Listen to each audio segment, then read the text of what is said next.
ఆకాశం ఇంకా కదులుతోంది, గాలి ఇంకా వీస్తోంది, ఏదో జరిగిన దానికి సృష్టి స్వయంగా స్పందిస్తున్నట్లుగా. అప్పుడు ఆ కదలిక ఆగిపోయింది. అగ్ని మాయమైంది, సుడిగాలి విడిపోయింది. మిగిలింది నిశ్శబ్దం, భారమైనది, లోతైనది, వివరించలేని దేనినో చూసిన ప్రపంచంలా.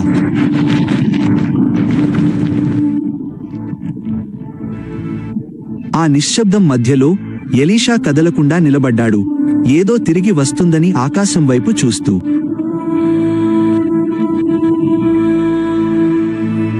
కాని అది తిరిగి రాలేదు, ఎందుకంటే అది పూర్తయింది. ప్రవక్త వెళ్ళిపోయాడు మరియు ఆకాశం మూసుకుపోయింది. కాని నేలమీద ఏదో ఉంది, సాధారణంగా ప్రకాశం లేకుండా, అద్భుతమైన ఆకారం లేకుండా, కాని కంటికి కనిపించని దాన్ని కలిగి ఉంది. ఆ వస్త్రం. అతడు దానిని ఆతృతతో చూడలేదు, ఆలోచనతో చూశాడు, ఎందుకంటే అది కేవలం ఒక వస్తువు కాదు. అదొక పిలుపు, పిలుపును తేలికగా తీసుకోకూడదు. అతని అడుగులు నెమ్మదిగా, భారంగా ఉన్నాయి, ముందుకు వెళ్తే వెనక్కి రావడం లేదని తెలిసిన వ్యక్తిలా. అతడు దగ్గరకు వచ్చి ఆగి క్షణం ఏమీ చేయలేదు. అతని చెయ్యి వస్త్రం పైన ఊగుతోంది, కాని తాకలేదు. ఇంకా లేదు, ఎందుకంటే అతనిలో ఏదో జరుగుతోంది, నిశ్శబ్దమైన కాని లోతైనది. ఆ భారం. ఒకప్పుడు మరో వ్యక్తిపై ఉన్న అదే భారం ఇప్పుడు అతని ముందుంది. అతని శ్వాస భారమైంది, అతని హృదయం భారమైంది.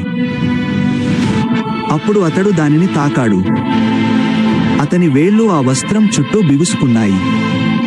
ఆ క్షణంలో ఏదో మారిపోయింది. కాంతి లేదు, శబ్దం లేదు, కనిపించే గుర్తు లేదు, కాని అది నిజం. ఎందుకంటే పిలుపు మొదట బయటికి కాదు, లోపలికి వ్యక్తమవుతుంది. ఒక జ్ఞాపకం దూరపు ప్రతిధ్వనిలా అతని మనసులో మెదిలింది. ఒక స్వరం ఖచ్చితమైనది, స్పష్టమైనది. నేను దేవుని మనుష్యుడనైతే. నిశ్శబ్దం తిరిగి వచ్చింది, కాని అది అదే నిశ్శబ్దం కాదు. ఇప్పుడు అవగాహన ఉంది, ఇప్పుడు నిర్ణయం ఉంది. అతడు లేచి, చేతుల్లో వస్త్రంతో, జనం లేకుండా, గుర్తింపు లేకుండా, స్పష్టమైన దిశ లేకుండా నడవడం ప్రారంభించాడు. కేవలం మార్గం మాత్రమే. ఎందుకంటే పిలవబడిన వారికి తాము ఎక్కడికి వెళ్తున్నామో ఎప్పుడూ తెలియదు, కానీ వారు అక్కడ ఉండలేమని వారికి తెలుసు. ఆ తర్వాత అతను వచ్చాడు. జోర్దాన్, అదే నది, అదే ప్రదేశం, కానీ ఇప్పుడు గురువు లేరు. నీరు బలంగా, నిర్లిప్తంగా ప్రవహిస్తోంది, ఏమీ జరగనట్లుగా. ఆకాశం తెరవబడనట్లుగా, అగ్ని పడనట్లుగా, అంతా సాధారణ స్థితికి వచ్చినట్లుగా. కాని అది అలా లేదు, ఎందుకంటే ఏదో మారింది. అది అతనికి తెలుసు. అతను ఆగిపోయాడు. అతని కళ్ళు నీటి వైపు, తర్వాత వస్త్రం వైపు, ఆపై అంతరాత్మ వైపు తిరిగాయి. ఎందుకంటే ఆ క్షణం నదికి సంబంధించినది కాదు, అది విశ్వాసానికి సంబంధించినది. అతను వస్త్రాన్ని గట్టిగా పట్టుకుని, శ్వాస తీసుకుని ఇలా అన్నాడు, ఎక్కడ ఉంది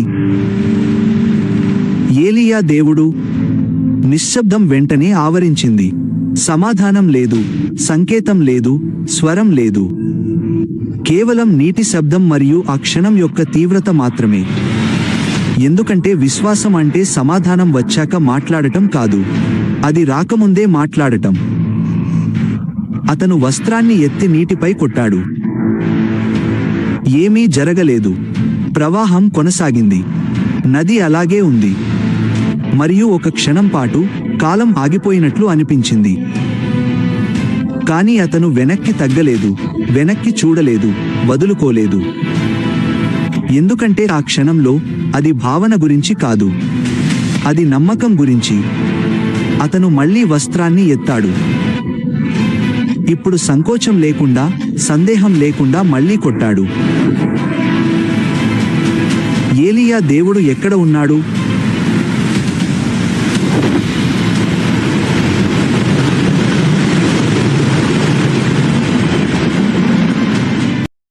నీరు వణికింది, వెనక్కి తగ్గింది, విడిపోయింది. నెమ్మదిగా కాదు కాని బలంతో. విధేయత చూపుతున్నట్లు, గుర్తిస్తున్నట్లు, మనిషికి కాదు, తనతో ఉన్న దేవుడికి స్పందిస్తున్నట్లు. అసాధ్యమైన దాని మధ్యలో ఒక పొడి మార్గం తెరుచుకుంది.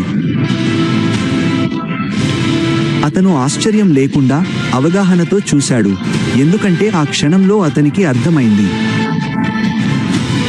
అది ఆ వస్త్రం కాదు, అది ఎప్పటికీ వస్త్రం కాదు, అది దేవుని ఉనికి.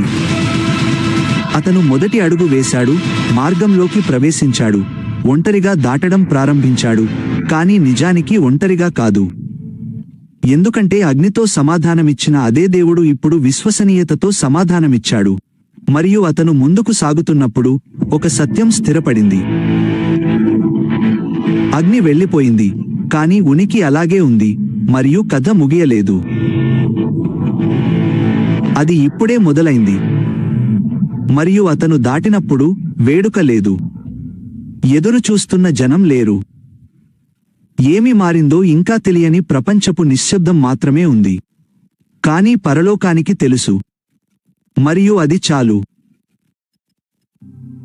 ఎలీషా నగరం నుండి నగరానికి, దారి నుండి దారికి వెళ్ళాడు. ప్రతి అడుగుతో వాస్తవం వెల్లడి కావడం ప్రారంభమైంది. ఎందుకంటే పిలుపు అనుభవ క్షణంలో కాదు, బాధ్యత యొక్క బరువులో నిరూపించబడుతుంది. మరియు ఆ బరువును మొదట అనుభవించింది ప్రజలే. జెరికో, చరిత్రను ప్రతిబింబించే గోడలు కలిగిన ప్రాచీన నగరం, జీవాన్ని అందించాల్సిన నేల ఒక అదృశ్య సమస్యతో ఇబ్బంది పడుతోంది. నీరు, ఆ ఆధారం, సమస్తాన్ని నిలబెట్టే ఆ జలం కలుషితమై, చేదుగా, భారంగా, పనికిరాకుండా పోయింది. నీరు ఎక్కడైతే విఫలమవుతుందో, నేల అక్కడ స్పందిస్తుంది. మొక్కలు పెరగవు, ఫలాలు నిలవవు, జీవం పరిమితమైపోతుంది. ఆ నగర ప్రజలు గౌరవంతో, కానీ అత్యవసరంగా ఆయన దగ్గరకు వచ్చి ఇలా అన్నారు: అయ్యా, నగరం నివాసయోగ్యంగానే ఉంది, కానీ నీరు మాత్రం బాగోలేదు. నేల పంటలను సరిగ్గా పండించడం లేదు. Double quotation. వారు ప్రశ్నించడం లేదు, ఒక పరిమితి ఉందని వారు గుర్తిస్తున్నారు. అప్పుడు ఆయన ఏమాత్రం సందేహించకుండా ఇలా సమాధానమిచ్చారు: నాకు ఒక కొత్త పాత్రను తీసుకురండి, మరియు అందులో ఉప్పు వేయండి. Double quotation. అది ఏమాత్రం అర్థం కాలేదు. మానవ తర్కానికి అది అందదు, కానీ ఆ మనిషిలో అనుమానానికి తావులేకుండా చేసే ఏదో శక్తి ఉంది. వారు విధేయత చూపారు. వారు పాత్రను తెచ్చారు, దానిలో ఉప్పు వేసి ఆయనకు ఇచ్చారు. ఆపై ఆయన ఆ నీటి ఊట వద్దకు, అంటే అంతా మొదలైన చోటికి నడిచారు. ఎందుకంటే దేవుడు కనిపించే వాటితోనే వ్యవహరించడు. ఆయన మూలాలను సరిచేస్తాడు. కలుషితమైన నీటి ముందు నిలబడి, ఆయన గొంతు పెంచకుండా స్పష్టంగా, అధికారంతో ఇలా పలికారు: ప్రభువు ఇలా సెలవిస్తున్నాడు, నేను ఈ జలాలను బాగుచేశాను. ఈ భూమిలో ఇక మరణం గాని, గొడ్రాలితనం గాని ఉండదు. అనంతరం ఆయన ఆ ఉప్పును ఊటలో చల్లారు. అదొక చిన్న పని, కానీ గొప్ప శక్తితో కూడుకున్నది. ఆ క్షణమే మార్పు సంభవించింది. నీరు స్పర్శించబడింది, మార్చబడింది, శుద్ధి చేయబడింది. నేల ప్రతిస్పందించింది. ఎందుకంటే దేవుడు మాట్లాడితే సృష్టి విధేయత చూపుతుంది. కానీ పిలుపు యొక్క భారం కేవలం పునరుద్ధరణలోనే కనిపించదు, అది ఎదుర్కోవడంలో కూడా కనిపిస్తుంది. ఎందుకంటే సత్యం ఉన్న చోట నిరాకరణ కూడా ఉంటుంది. అందుకు ఎంతో సమయం పట్టలేదు. ఆయన నగరాన్ని వదిలి దారిలో పైకి వెళ్తున్నారు, గుర్తింపును కోరుకోకుండా, వెనక్కి చూడకుండా. కానీ అప్పుడు గట్టిగా, వెటకారంగా, అగౌరవంగా వినిపించే మాటలు. కొందరు యువకులు ఆ దారిలో వస్తున్నారు. వారి ముఖాల్లో ధిక్కారం, కళ్ళలో రెచ్చగొట్టేతనం ఉన్నాయి. వారు ఇలా అరవసాగారు, పైకి వెళ్ళు, బోడి తలవాడా. మరొకరు వెళ్ళినట్లుగా నువ్వు కూడా పైకి వెళ్ళు, మరొకరు వెళ్ళినట్లుగా నువ్వు కూడా పైకి వెళ్ళు. Double quotation. నువ్వు దేవుని మనిషివైతే నువ్వు కూడా పైకి వెళ్ళు. అది కేవలం హేళన మాత్రమే కాదు, అదొక సవాలు, అదొక తిరస్కారం, అదొక అవిశ్వాస ప్రతిధ్వని. ఆయన నెమ్మదిగా ఆగి వెనక్కి తిరిగి వారిని చూశారు, ఆవేశంతో కాదు, స్పృహతో. ఆయన కళ్ళు స్థిరంగా, లోతుగా ఉన్నాయి. అప్పుడు ఆయన మాట్లాడారు, మీరు నన్ను కాదు, నన్ను పంపిన దేవునినే హేళన చేస్తున్నారు.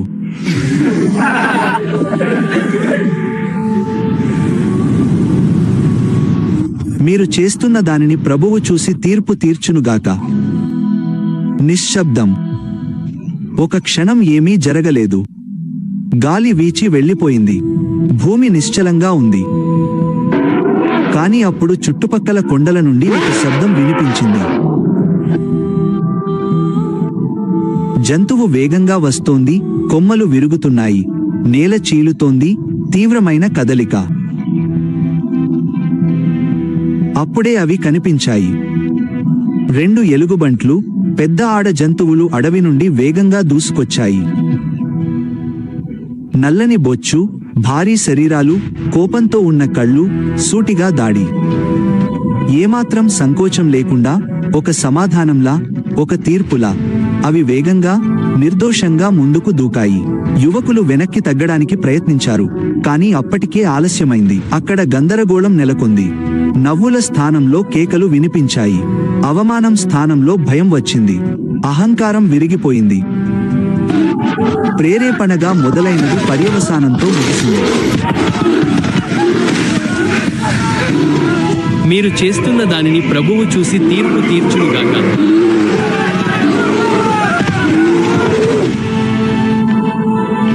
ఆయన పారిపోకుండా, స్పందించకుండా, జోక్యం చేసుకోకుండా అలాగే ఉండిపోయాడు. కేవలం చూస్తున్నాడు, ఎందుకంటే ఆ క్షణం ఆయన గురించి కాదు,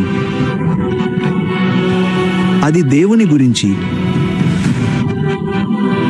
ఆ రోజున ఆ దేశం ముందు, ప్రజల ముందు, విన్న వారందరి ముందు ఒక సత్యం స్థిరపడింది. స్వస్థపరిచే దేవుడే తీర్పు తీర్చే దేవుడు కూడా. మరియు ఆ శాలువను ధరించిన వ్యక్తికి కేవలం కృప మాత్రమే ఉండదు. ఆయనకు అధికారం ఉంటుంది, ఆయనకు బాధ్యత ఉంటుంది, ఆయనకు భారం ఉంటుంది. ఆ క్షణం నుండి ఎవరూ ఆ నామాన్ని తేలికగా తీసుకోలేదు, ఎందుకంటే నిశ్శబ్దం భంగమైంది. మరియు దేవుని స్వరం భూమిపై మళ్లీ ప్రతిధ్వనించడం మొదలైంది. పరలోకం నుండి అగ్నితో కాదు, కానీ స్థిరమైన, తప్పించుకోలేని ఆయన ఉనికితో. మరియు ఆ శాలువ వ్యర్థంగా పడిపోలేదని ప్రపంచం గ్రహించడం ప్రారంభించింది. కాలం గడిచింది. దానితో ఒకప్పుడు విస్మరించబడిన స్వరం కోసం వెతకడం మొదలైంది. ఎందుకంటే మనిషి దేవుడిని ఎదిరించే క్షణాలు ఉంటాయి, కానీ ఆయనను విస్మరించలేని క్షణాలు కూడా ఉంటాయి. ఆ సమయం వచ్చింది. మోయాబు లేచింది. ఒకప్పుడు సేవ చేసిన దేశం ఇప్పుడు తిరుగుబాటు చేసింది. కప్పం చెల్లించడం ఆగిపోయింది. నియంత్రణ తెగిపోయింది. ఇశ్రాయేలు స్పందించాల్సిన సమయం వచ్చింది. ఇశ్రాయేలు రాజైన యెహోరాము లేచి తన వారి ముందు మాట్లాడాడు. మోయాబు స్వేచ్ఛగా ఉండదు. వారు నిబంధనను ఉల్లంఘించారు. వారు దానికి జవాబు చెప్పాల్సిందే. కానీ తానొక్కడినే వెళ్ళలేనని అతనికి తెలుసు. దూతలు పంపబడ్డారు మరియు యూదా రాజైన యెహోషాపాతు ముందు ప్రతిపాదన ఉంచబడింది. మోయాబుపై దాడికి నాతో వస్తావా? నేను వస్తాను. నీవు ఎలాగో నేను అలా, నీ ప్రజలు ఎలాగో నా ప్రజలు అలా. కానీ మనం అడగాలి, ఏ మార్గంలో వెళ్దాం? ఏదోము ఎడారి గుండా. వ్యూహాత్మకమైన నిర్ణయం, కానీ ప్రమాదకరం. ఏదోము కూడా ఇందులో భాగమైంది. 3 రాజులు, 3 సైన్యాలు, ఒకే నిర్ణయం. అప్పుడు వారు బయలుదేరారు. వారు కదిలారు, సైనికులు, గుర్రాలు, రథాలు. కాని ఎడారి మనుషులతో రాజీ పడదు. 7 రోజులు ఆధారం లేదు, నీళ్లు లేవు, విశ్రాంతి లేదు. ఎండ మండిపోతోంది, నేల వేడిని ప్రతిబింబిస్తోంది. జంతువులు పడిపోసాగాయి, మనుషులు బలహీనపడ్డారు, ముందుకు సాగాల్సింది అలసటగా మారింది. ఒక సైనికుడు అన్నాడు, మనం యుద్ధానికి వెళ్ళలేము. దాహం మనల్ని చంపకపోతే మోయాబీయులు చంపుతారు. Double quotation.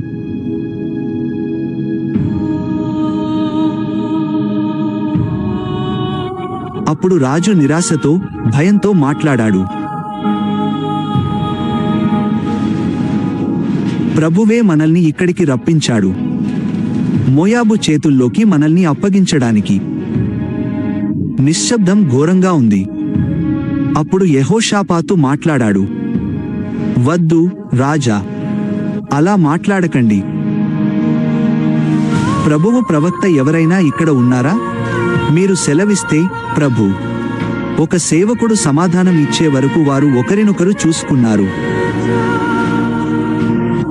ఏలియాకు సేవ చేసిన ఒక వ్యక్తి ఉన్నాడు. ఆయనను ఎలీషా అంటారు. అయితే మనం ఆయన దగ్గరకు వెళ్దాం. ఏదైనా మార్గదర్శకత్వం ఉంటే ఆయన ద్వారానే వస్తుంది. వారు వెళ్లారు, నమ్మకమున్న రాజులుగా కాదు, సమాధానం లేని మనుషులుగా. అప్పుడు ఎలీషా ప్రవేశించాడు. కవచం లేకుండా, సైన్యం లేకుండా, కానీ వాతావరణాన్ని మార్చే ఏదో ఒక శక్తితో. యోరాము ముందుగా గౌరవం లేకుండా మాట్లాడాడు. ప్రవక్త, మేము దాహంతో, యుద్ధంతో చుట్టుముట్టబడ్డాము. చెప్పండి, మేము ఏమి చేయాలి? నీతో నాకేమి పని? నీ తండ్రి ప్రవక్తల దగ్గరకు, నీ తల్లి ప్రవక్తల దగ్గరకు వెళ్ళు. వద్దు, ప్రభువే మమ్మల్ని ఇక్కడికి రప్పించాడు. ఇప్పుడు మేము చనిపోబోతున్నాం. ఆగండి, సూటిగా చెప్పండి. రాజకీయాలు వద్దు, బేరసారాలు వద్దు. అప్పుడు ఆయన అన్నాడు, యెహోషాపాతు ఉన్నాడనే కాని, లేకపోతే నేను నిన్ను చూసేవాడిని కూడా కాదు. నా దగ్గరకు ఒక సంగీత విద్వాంసుడిని తీసుకురండి. Double quotation. ఒక విద్వాంసుడా? సంగీతం మొదలైంది. మెల్లగా, స్థిరంగా ఆ ధ్వని సాగుతుంటే ఏదో మారింది. ఉద్రిక్తత తగ్గింది. వాతావరణం కుదుటపడింది. అప్పుడు వాక్కు వచ్చింది. ప్రభువు ఇలా సెలవిస్తున్నాడు, ఈ లోయలో కందకాలు తవ్వండి. గుంతలు. ఎండిన భూమిలో. కానీ దానివల్ల ప్రయోజనం ఏమిటి? నీళ్లు లేవు. మీకు గాలి కనిపించదు, మీకు వాన కనిపించదు, కానీ ఇవి నీళ్లతో నిండిపోతాయి. ఆ నిశ్శబ్దం అసాధ్యమైనదిగా ఉంది. కానీ ఆయన ఇంకా చెప్పాల్సింది ఉంది. అంతేకాదు, ఆయన మోయాబును మీ చేతులకు అప్పగిస్తాడు. అయితే మనం విధేయత చూపిద్దాం. ప్రారంభించండి. ఇప్పుడే తవ్వండి. వారు అర్థం కాకపోయినా మరో దారి లేక మొదలుపెట్టారు. ఎండిన నేల తవ్వబడింది. గుంతలు ఏర్పడ్డాయి.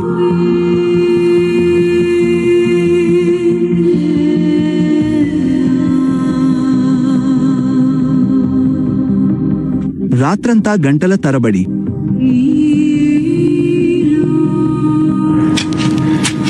మనం నీళ్ల కోసం తవ్వుతున్నామా లేక మన సమాధుల కోసమా? ఒకవేళ ఆయన దేవుని కోసం మాట్లాడితే ఇది ప్రాణాన్ని ఇస్తుంది.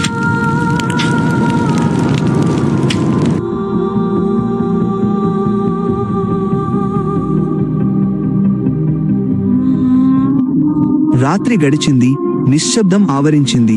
అప్పుడు ఉదయం వచ్చింది. గాలి లేదు, మబ్బులు లేవు, ఆనవాళ్లు లేవు. నీటి జాడ లేదు. నాకు నీళ్లు కనిపిస్తున్నాయి.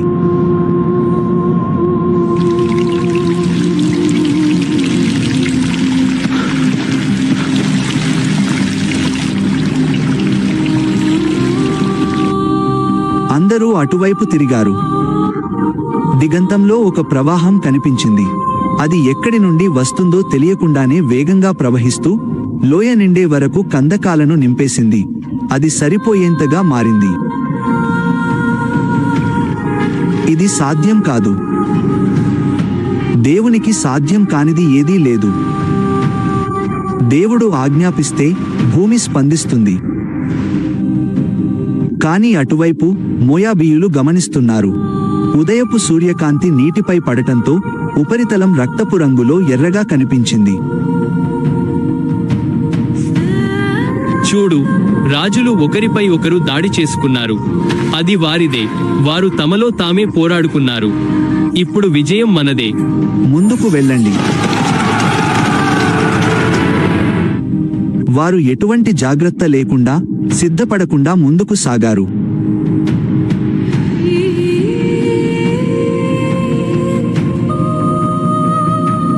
కాని వారు అక్కడికి చేరుకోగానే ఇశ్రాయేలు పైకి లేచింది. వద్దు,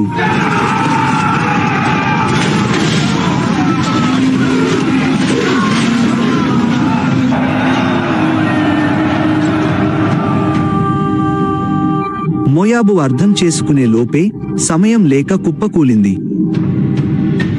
విజయంగా అనిపించినది ఒక ఉచ్చుగా మారింది. అది వ్యూహం కాదు కుమారా, అది ఆయన మాట. ఎలీషా ఖడ్గం లేకుండా, కవచం లేకుండా ఉన్న వాటన్నింటికీ కేంద్రంగా ఉన్నాడు.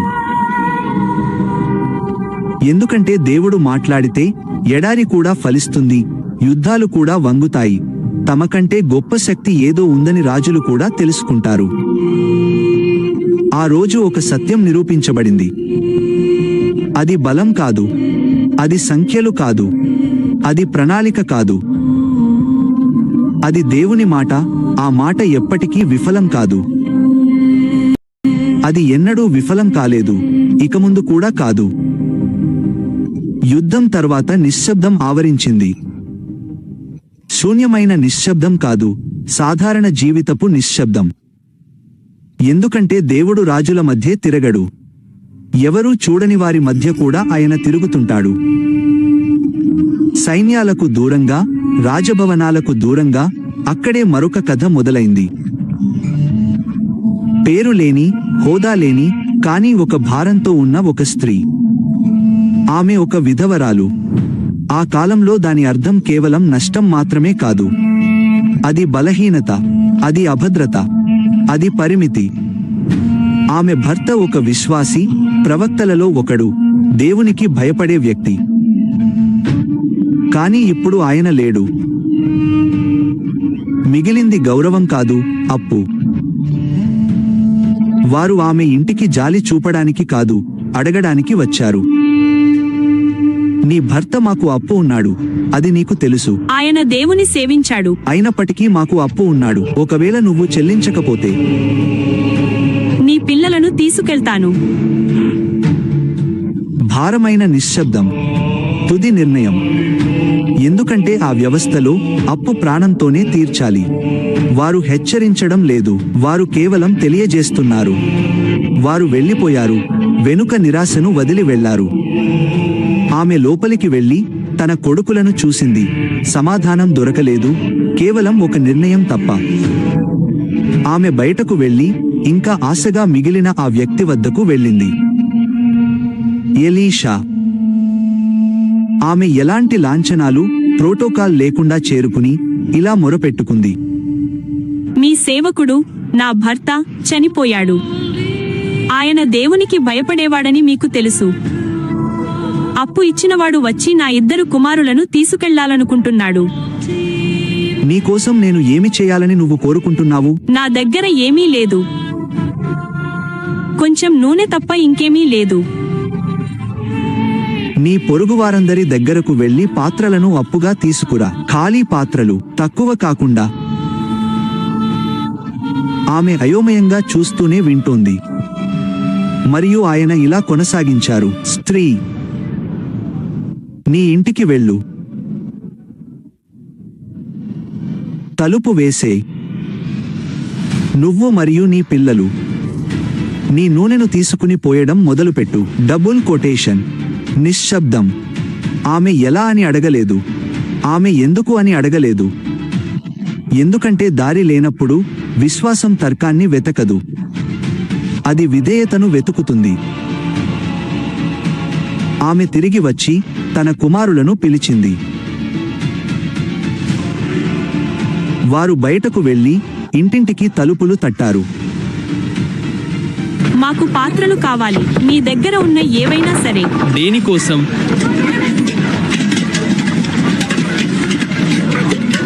ఇంకా కావాలి, ఇంకా తీసుకురండి.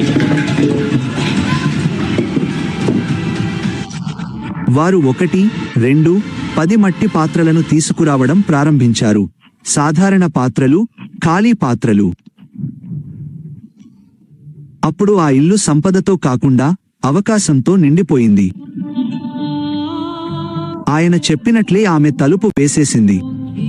ప్రపంచం బయటే ఉండిపోయింది. ఆమె కుమారులు మరియు మిగిలినవి మాత్రమే. ఒక చిన్న నూనె కుండ. ఆమె చూసి ఊపిరి పీల్చుకుని ఇలా అంది, నాకు ఒక పాత్రను ఇవ్వు.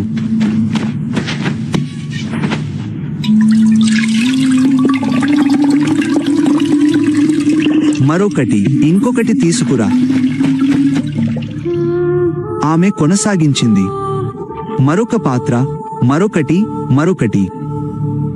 కుమారులు పరిగెత్తారు. వారు వాటిని ఆమెకు అందించారు. ఆమె పోసింది. ఆగకుండా, అర్థం చేసుకోకుండా, కానీ చూస్తూ. ఎందుకంటే అద్భుతం పెద్దగా మొదలవ్వలేదు. అది నిరంతరంగా మొదలైంది. ఇక్కడ 1, అక్కడ 1, ఇక పాత్రలు లేవు.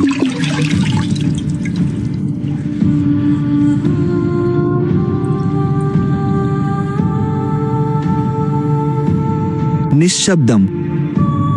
ఆ క్షణంలో నూనె ఆగిపోయింది. ముందు కాదు, తర్వాత కాదు, సరిగ్గా పాత్రలు అయిపోయినప్పుడే. ఆమె నిశ్చలంగా నిలబడింది. చేతిలో కుండ ఉంది. వేగంగా శ్వాసిస్తోంది. కళ్ళు నిండుగా ఉన్నాయి. సందేహంతో కాదు, అవగాహనతో. ఆమె తిరిగి వెళ్లి ఎలీషాను చూసి ఇలా అంది, పాత్రలన్నీ నిండిపోయాయి. వెళ్లి నూనెను అమ్ము, నీ అప్పు తీర్చు, మిగిలిన దానితో జీవించు. Double quotation. అది కేవలం ఒక పరిష్కారం మాత్రమే కాదు, అది ఒక ఏర్పాటు. కేవలం తప్పించుకోవడం కాదు, ఒక కొనసాగింపు. మరియు ఆ రోజు యుద్ధం లేకుండా, జనం లేకుండా, ప్రదర్శన లేకుండా, దేవుడు ఏదో లోతైనది చేశాడు. ఎందుకంటే ఆయన కేవలం గొప్ప క్షణాల దేవుడు మాత్రమే కాదు.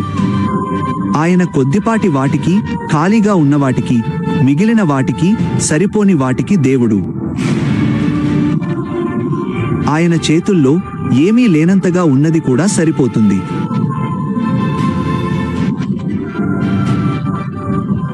ఒకప్పుడు భయాన్ని మోసిన ఆ ఇల్లు ఇప్పుడు సాక్ష్యాన్ని మోసింది. ఎందుకంటే దేవుడు ప్రవేశించినప్పుడు పరిమితి అంతం కాకుండా ఆరంభం అవుతుంది. మరియు ఏర్పాటు తర్వాత మరింత లోతైనది వచ్చింది. లోపం కాదు, కానీ నష్టం. షూనేములో ఒక స్త్రీ ఉండేది. ఆమె చాలా శ్రద్ధగలది, తెలివైనది. ఆయన పదే పదే వెళ్లడం చూసి తన భర్తతో ఇలా అంది, మన దగ్గర నుంచి వెళ్లే ఈ వ్యక్తి దైవజనుడని నేను గమనించాను. ఆయన కోసం మేడపైన ఒక చిన్న గదిని కట్టిద్దాం. ఆయన వచ్చినప్పుడు విశ్రాంతి తీసుకోవడానికి ఒక మంచం, బల్ల, కుర్చీ మరియు దీపం పెడదాం. Double quotation. వారు అలాగే చేశారు.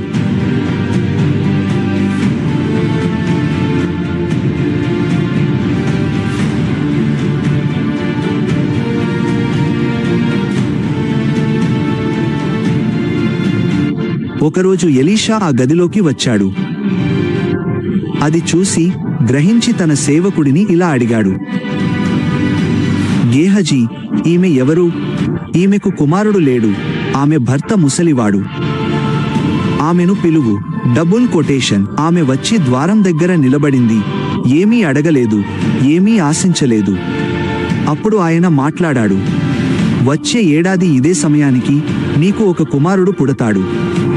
వద్దు, నా ప్రభు, దైవజనుడా, నీ దాసురాలిని అబద్ధం చెప్పి మోసం చేయకు. కాని ఆ మాట అప్పటికే సెలవివ్వబడింది. సమయం దానిని నెరవేర్చింది. ఆమె గర్భవతి అయి ఒక కుమారుని కన్నది. ఆ బాలుడు పెరిగి పొలాల్లో పరిగెడుతూ తన తండ్రిని, తల్లిని పిలిచేవాడు. ఒకరోజు పొలంలో ఎండలో ఉన్నప్పుడు తల పట్టుకుని నొప్పి అన్నాడు. నొప్పి చాలా తీవ్రంగా ఉంది. తండ్రి తన సేవకుడితో పిల్లాడిని తల్లి దగ్గరికి తీసుకెళ్లమని చెప్పాడు. పిల్లాడిని తీసుకెళ్లారు. మధ్యాహ్నం వరకు ఆమె ఒడిలో ఉన్నాడు. తర్వాత ప్రాణం పోయింది. అతని శరీరం బరువెక్కింది. స్పందన లేదు, ఊపిరి లేదు, ప్రాణం లేదు. ఆ సమయంలో ఆమె అరవలేదు. ఆమె లేచింది. ఆమె పైకి గదిలోకి, ప్రవక్త గదిలోకి వెళ్ళింది. ఆమె బాలుడిని మంచం మీద, ఆయన మంచం మీద పడుకోబెట్టింది.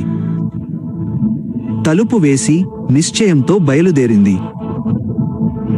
ఆమె తన భర్తను పిలిచి ఇలా అంది, దయచేసి నాకు ఒక సేవకుడిని మరియు ఒక గాడిదను పంపండి. నేను వెళ్లి దైవజనుడిని కలవాలి. Double quotation. ఈ రోజు ఎందుకు వెళ్తున్నావు? ఇది అమావాస్య కాదు, విశ్రాంతి దినం కూడా కాదు. చింతించకు, అంతా క్షేమమే. Double quotation. భర్త ఆమె అడిగిన సేవకుడిని, గాడిదను ఇచ్చాడు. పశువును నడిపించు, వేగంగా వెళ్ళు, నేను చెప్పే వరకు వేగం తగ్గించకు.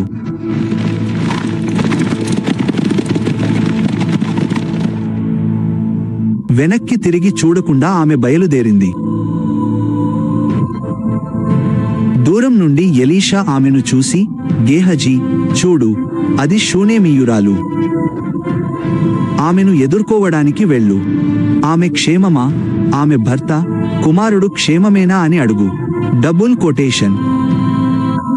గేహజీ వెళ్లి అడగ్గా ఆమె, అంతా క్షేమమే అని చెప్పింది.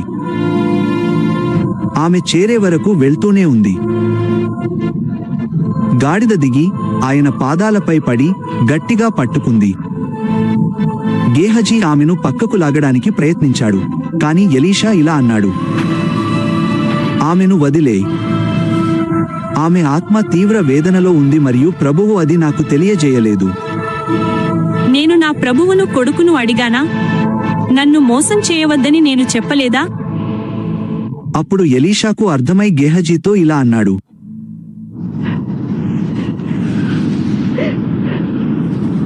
నీ నడుము కట్టుకో, నా చేతికర్రను తీసుకుని వెళ్ళు. ఎవరైనా కనిపిస్తే వారిని పలకరించవద్దు. ఒకవేళ ఎవరైనా నిన్ను పలకరిస్తే సమాధానం చెప్పకు. త్వరగా వెళ్ళు. నా కర్రను ఆ బాలుని ముఖంపై ఉంచు. Double quotation. గేహజీ బయలుదేరాడు. కాని ఆ స్త్రీ ఇలా అంది, ప్రభువు జీవము తోడు, నీ ప్రాణము తోడు, నేను నిన్ను వదిలి వెళ్ళను. Double quotation. అప్పుడు ఎలీషా ఆమెతో వెళ్ళాడు. గేహజీ ముందుగా చేరుకుని ఇంట్లోకి వెళ్లి గదికి వెళ్ళాడు. ఆ బాలుడు కదలకుండా పడి ఉండటం చూశాడు. అతను కర్రను బాలుని ముఖంపై ఉంచి వేచి ఉన్నాడు. నిశ్శబ్దం. ఏమీ జరగలేదు. ఎటువంటి శబ్దం లేదు, కదలిక లేదు. అతను తిరిగి వచ్చి ఎలీషాను కలిసి ఇలా చెప్పాడు,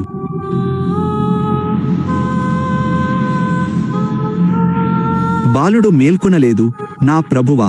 డబుల్ కొటేషన్. ఎలీషా లోపలికి వెళ్లి గదికి వెళ్ళాడు. అక్కడ ఆ బాలుడు ప్రాణం లేకుండా మంచంపై ఉన్నాడు. అతను తలుపు వేసి ఒంటరిగా ఉండి ప్రార్థించాడు.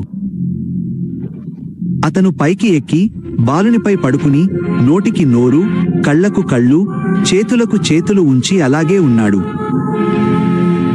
ఏమీ జరగలేదు. అతను లేచి గదిలో అటు ఇటు నడిచి తిరిగి వచ్చి శరీరం స్వల్పంగా వేడెక్కే వరకు మళ్ళీ అదే చేశాడు. కాని అది నిజమే. అప్పుడు ఆ బాలుడు ఒకసారి, 2 సార్లు, 3 సార్లు, ఇలా 7 సార్లు తుమ్మాడు. అతను కళ్ళు తెరిచాడు. జీవం తిరిగి వచ్చింది. ఎలీషా పిలిచాడు. ఆమె లోపలికి వచ్చి ఆగిపోయింది. అప్పుడు అతను, నీ కుమారుడిని తీసుకో అన్నాడు. ఆమె అతని పాదాల దగ్గర పడి బాలుడిని తన చేతుల్లోకి తీసుకుని మాట లేకుండా బయటకు వెళ్ళింది. మరియు ఆ రోజు ఒక సత్యం స్థిరపడింది. ఇచ్చే దేవుడు, పునరుద్ధరించగల దేవుడు మరియు మరణానికి చివరి మాట ఉండదు. దేవుడు సమాధానం ఇవ్వాలని నిర్ణయించుకున్నప్పుడు మరియు ఆ వస్త్రం ఒక చిహ్నంగా కాకుండా ఉనికికి సాధనంగా కొనసాగింది. జీవం తిరిగి వచ్చిన తర్వాత ఆ కథ సరిహద్దులు దాటింది. ఎందుకంటే దేవుడు ఒక ప్రజలకు, ఒక భూమికి లేదా ఒక వ్యవస్థకు పరిమితం కాదు. విశ్వాసం ఎక్కడ ఉంటే అక్కడ ఆయన స్పందిస్తాడు. అది దూరం నుండి వచ్చినా, ఎవరూ ఊహించని వారి నుండి వచ్చినా సరే. సిరియాలో ఒక వ్యక్తి ప్రత్యేకంగా నిలిచాడు. నయమాను, సైన్యాధిపతి, గౌరవనీయుడు, భయం కలిగించేవాడు, రాజుచే సత్కరించబడినవాడు, విజయాలు సాధించిన వ్యక్తి, అధికారం గలవాడు. కాని అతను జయించలేనిది ఒకటి ఉంది. చర్మంపై, శరీరంలో, గుర్తింపులో కుష్టు వ్యాధి. చాలా మందికి కనిపించని గుర్తింపు, కానీ తన నుండి దాచుకోవడం అసాధ్యం. ఆయన ఇంట్లోనే ఒక స్వరం వినిపించింది, చిన్నదైన విశ్వాసంతో నిండిన స్వరం.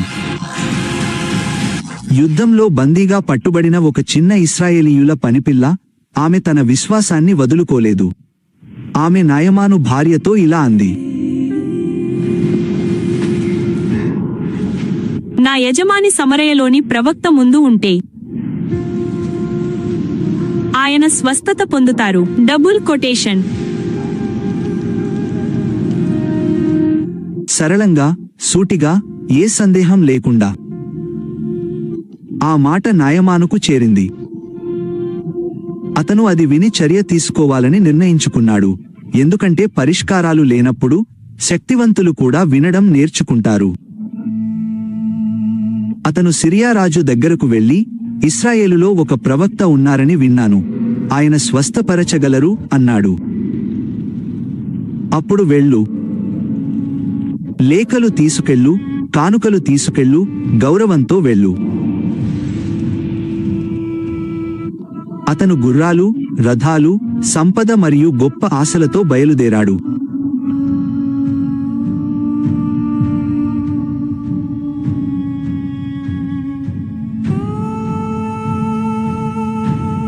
అతను ఇశ్రాయేలు రాజు దగ్గరకు చేరుకుని ఆ లేఖను అందజేశాడు.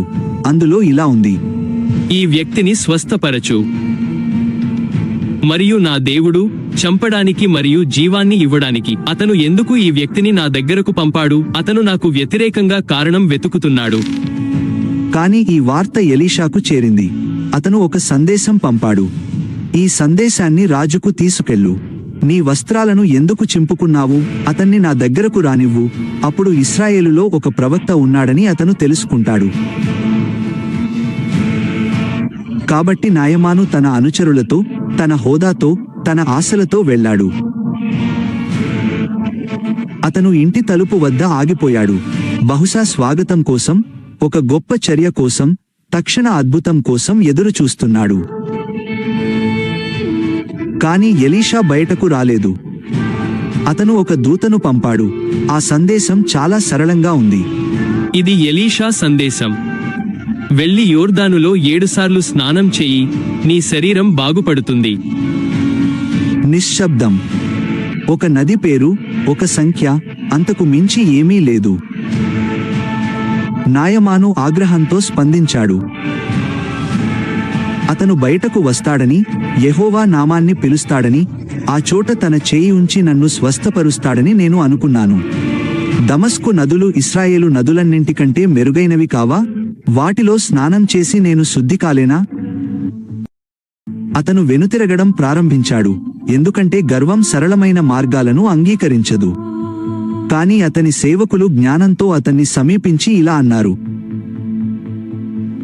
అయ్యా, ప్రవక్త ఏదైనా కష్టమైన పని అడిగితే మీరు చెయ్యరా?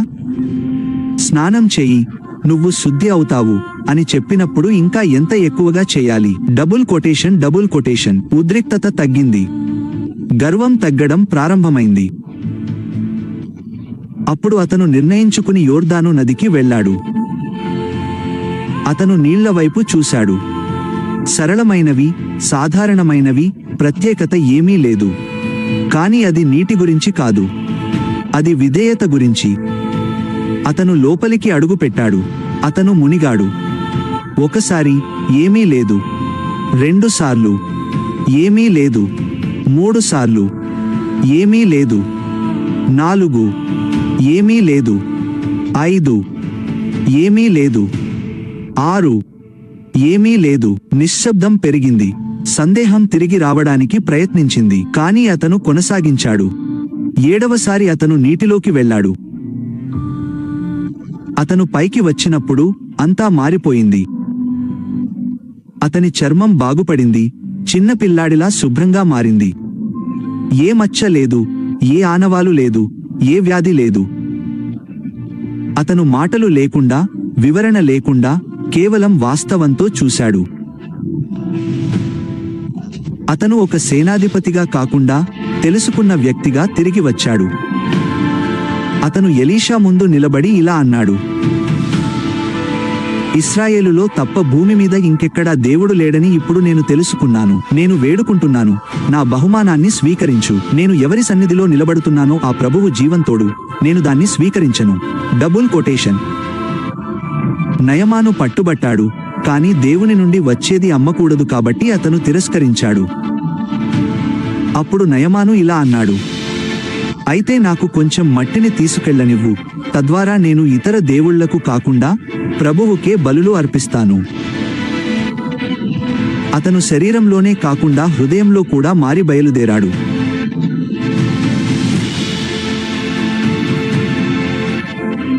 కానీ కథ అక్కడ ముగియలేదు, ఎందుకంటే అద్భుతం ఉన్న చోట అవినీతి కూడా ఉండవచ్చు. గెహజీ చూశాడు. అతను ఆ సంపదను చూశాడు. అతను అవకాశాన్ని చూశాడు మరియు ఇలా అనుకున్నాడు, నా యజమాని ఈ మనిషిని తప్పించుకోనిచ్చాడు. నేను అతని వెనుక పరిగెత్తి అతని నుండి ఏదైనా తీసుకుంటాను. అతను వెళ్ళాడు. అతను పరిగెత్తాడు. అతను నయమానును పట్టుకుని ఇలా అన్నాడు, నా యజమాని నన్ను పంపారు. 2 యువకులు వచ్చారు. వారికి వెండి మరియు దుస్తులు కావాలి. అన్నీ తీసుకో. Double quotation. అతను అడిగిన దానికంటే ఎక్కువ ఇచ్చాడు. గెహజీ తిరిగి వచ్చాడు. దాన్ని దాచేశాడు. ఎవరూ చూడనట్లు దాన్ని భద్రపరిచాడు. కానీ దేవుడు చూస్తాడు. ఎలీషా అతన్ని పిలిచాడు. గెహజీ, నువ్వు ఎక్కడి నుండి వస్తున్నావు? నీ దాసుడు ఎక్కడికి వెళ్ళలేదు ప్రభూ. నీవు వెళ్ళినప్పుడు నా ఆత్మ నీతో రాలేదా? ఆ వ్యక్తి నిన్ను కలవడానికి తన రథం నుండి ఎప్పుడు దిగాడు? వెండి, దుస్తులు, సంపదలు తీసుకోవడానికి ఇదే సమయమా? నయమాను కుష్ఠువ్యాధి నీకు, నీ సంతతికి ఎప్పటికీ అంటుకుంటుంది. ఆ క్షణంలో ఒకరి నుండి వెళ్ళిపోయింది మరొకరికి అంటుకుంది. నయమాను కుష్ఠువ్యాధి నీకు, నీ సంతతికి ఎప్పటికీ అంటుకుంటుంది.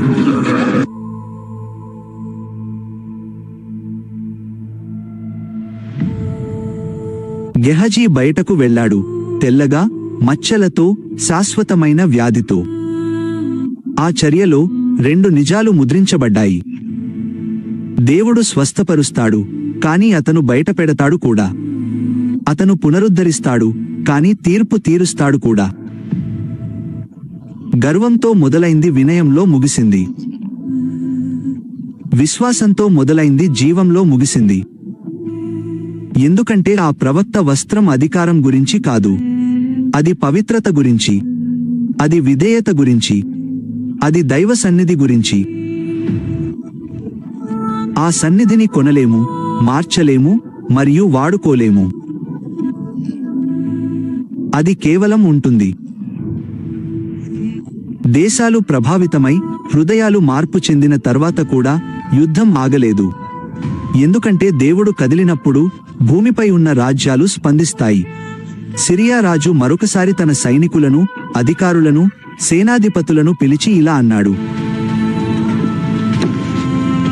మనం కొన్ని ప్రత్యేక ప్రదేశాలలో మాటు వేద్దాం.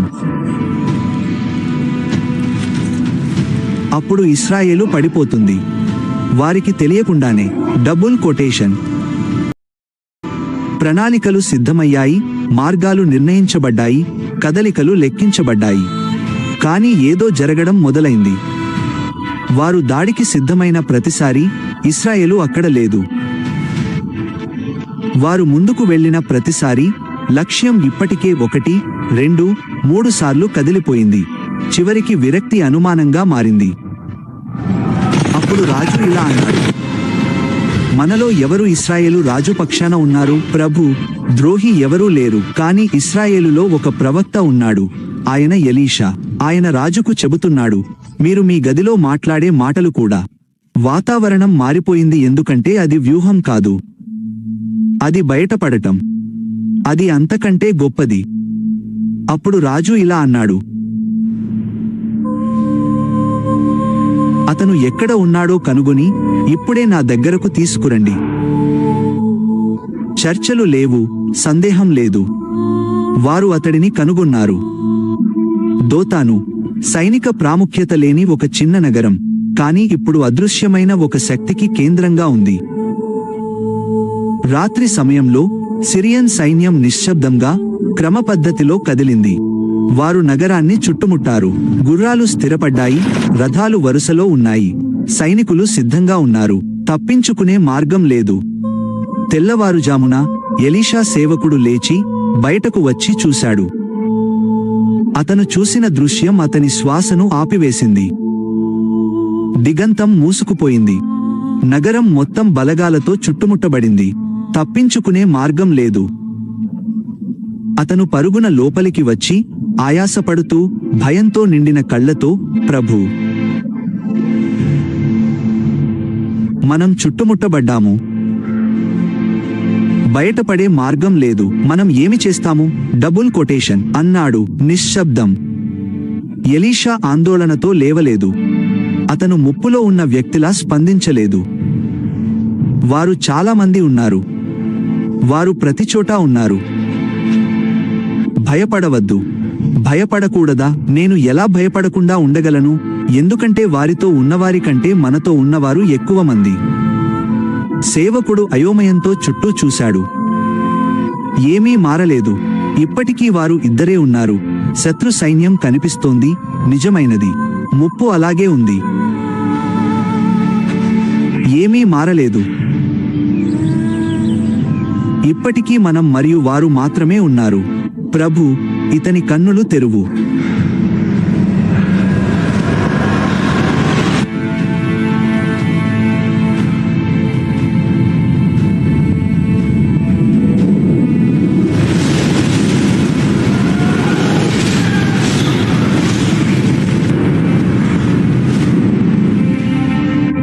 అప్పుడు ఆ సేవకుడు చుట్టూ ఉన్న కొండలు ఖాళీగా లేవని చూశాడు. అవి ఎప్పుడూ ఖాళీగా లేవు. అవి నిండుగా ఉన్నాయి. ఒక సైన్యం, కానీ మనుషుల సైన్యం లాంటిది కాదు. మరింత గొప్పది, మరింత విస్తారమైనది, మరింత వాస్తవమైనది. అగ్నిమయమైన గుర్రాలు, జ్వలించే మంటలు వారిని చుట్టుముట్టి శక్తితో, అధికారంతో కదులుతున్నాయి. వారి మధ్యన దేవదూతలు, యోధులు, అపారమైన, స్థిరమైన, నిప్పు కణికల వంటి కన్నులతో, గాలిని సైతం భారంగా మార్చే ఉనికితో ఉన్నారు. సజీవమైన కాంతి వంటి ఖడ్గాలతో సిద్ధంగా, స్థానంలో అమర్చబడి, కేవలం ఒక ఆజ్ఞ కోసం వేచి చూస్తున్నట్లు ఉన్నాయి. ఆ సేవకుడు మాట్లాడలేకపోయాడు. అతడు కేవలం చూస్తూ, గ్రహిస్తూ, అర్థం చేసుకుంటున్నాడు. ఈ యుద్ధం ఎన్నడూ సమతుల్యంగా లేదు, అలాగే అది ఎన్నడూ అదుపు తప్పలేదు. అప్పుడు సిరియా సైన్యం దిగిరావడం ప్రారంభించింది. ధీమాతో, నిశ్చయంతో, ఏమీ తెలియని స్థితిలో.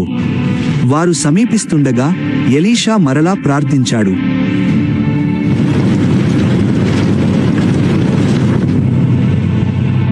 ప్రభు, ఈ ప్రజలను అంధత్వంతో కొట్టండి. నాకు ఏమీ కనిపించడం లేదు. ఏం జరుగుతోంది? అందరూ కలిసి ఉండండి. నన్ను అనుసరించండి.